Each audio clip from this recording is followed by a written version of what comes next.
在我身后是绿色科技论坛在旧金山的年会，这里云集最新科技、创业精英、风险投资者及走在前列的大企业，共同推进保护环境的新技术、新经济。让我们来看看今年的动向有哪些。The official theme is the convergence of cleantech with infotech, and that's no longer just about smart grid for power. The impact of data is going beyond energy to other mission-critical areas such as water and transportation. Every year, the demand for water is increased at least in 2%, meaning that in 20 years from now, we will have requirements for another 50% of water.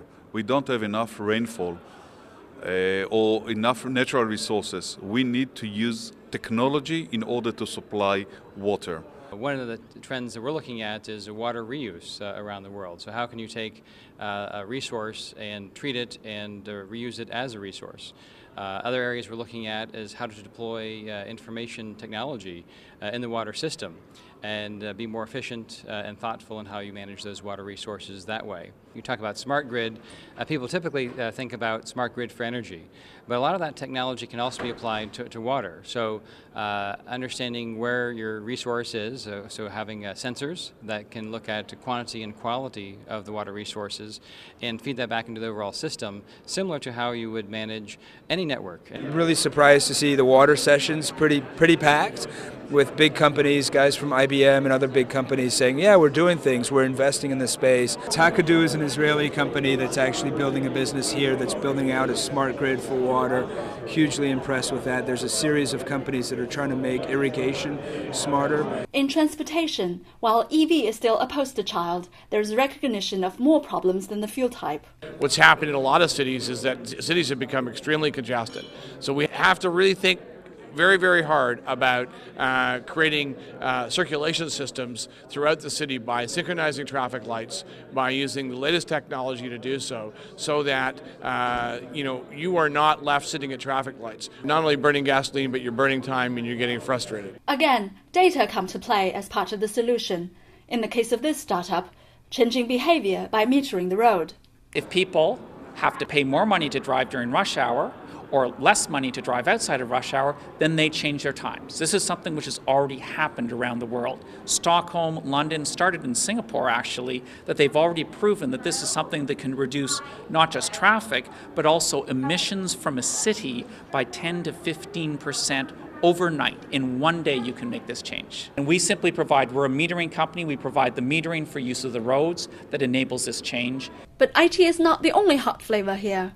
An attendee likened the forum to a candy store, and the newest and sweetest piece of candy this year happens to be made of, well, sugar, photosynthesized. This one we just heard before the break, making sugar directly from sunlight and CO2 and water, no plants needed. That's really a very clever idea. I just saw a company which is able to produce sources for biofuel without using land or water or agriculture or farming, and they can produce these sources for ethanol on basically in solid state. So very, very promising. Who's that company and how do they do it? We have a cyanobacteria, which is a type of photosynthetic microorganism that naturally makes sucrose. And we have taken that and we have genetically engineered it so that we can control how it makes the sucrose, and it can make it very productively and actually secrete it. So this can be used in many places around the world. One of my sayings is you can get to cheap sugar without needing to learn Portuguese, which is what a lot of companies are having to do today because Brazil is the source of sugar. Some other favorites are not so edible. BeiBei, I'm fascinated by really the advances in materials, the nanotechnologies, the small particles and coatings, and it's used across batteries, across the grid, across water applications and devices, so the very small particles becoming part of large solutions. The company that I work very closely with, which makes an insulation material that can reduce energy consumption by 80% in buildings or trucks or warehouses for cold chain transportation, is also very, very promising. But there is something about all of the candies. The main theme that I see at the conference here is that many pieces of technologies and marketplaces as well as financial resources are all coming together in a way that the full solution can be delivered to the marketplace. Putting pieces together and closing the loop. emulating nature where there is no waste. Back to the topic of water. And the final way is actually to see waste, both wastewater and solid waste, as a resource where we can recover energy and materials from that. There's Astara, which is trying to really get nutrients out of the wastewater stream.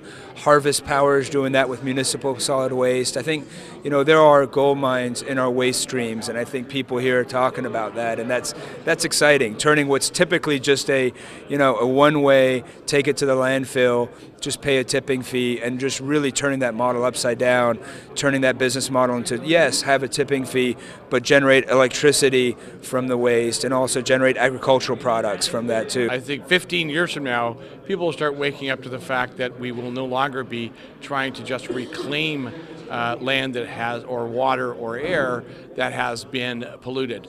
What we will probably end up trying to do is try to add value to those core elements that sustain our lives. What need to come together are not just technologies, but also geographies, especially. China is a big bear. You can't have a discussion about clean technology without talking about China. And China has, very strong, favorable factors working, which USA finds very hard to emulate. For example, the availability of liquidity and capital that China has, as well as their ability to make decisions very quickly and very efficiently. There is an opportunity for investors like us to take it global very rapidly, not over 5 or 10 or 15 years, but over a much more compressed time frame. So, what are we going to be talking about next year? Well, we'll definitely continue to be talking about China. China is a force that is impressive. My hope is that we'll be talking about all the collaboration we have with China. I was talking with a CEO who splits his time between Toledo, Ohio, and China. The technology came out of a research lab in Ohio. Most of the market deployments are in China. So I hope and expect that we'll have a lot more collaborations like that to talk about. And in case you think these environmental technologists are just preaching to the choir, I think one of the things we'll be talking more and more about is consumers. I think if you think about cars or energy efficiency, a lot of the conversation comes back, well, what choices are people making? How are they choosing to buy a car or not buy a car? How are they choosing to reduce their energy or not choose to? So sometimes we get pretty focused on utilities and the businesses, but I think we'll talk about consumers more and more. Essinova 声畅科技媒体宋贝贝从旧金山绿色科技论坛向您报道。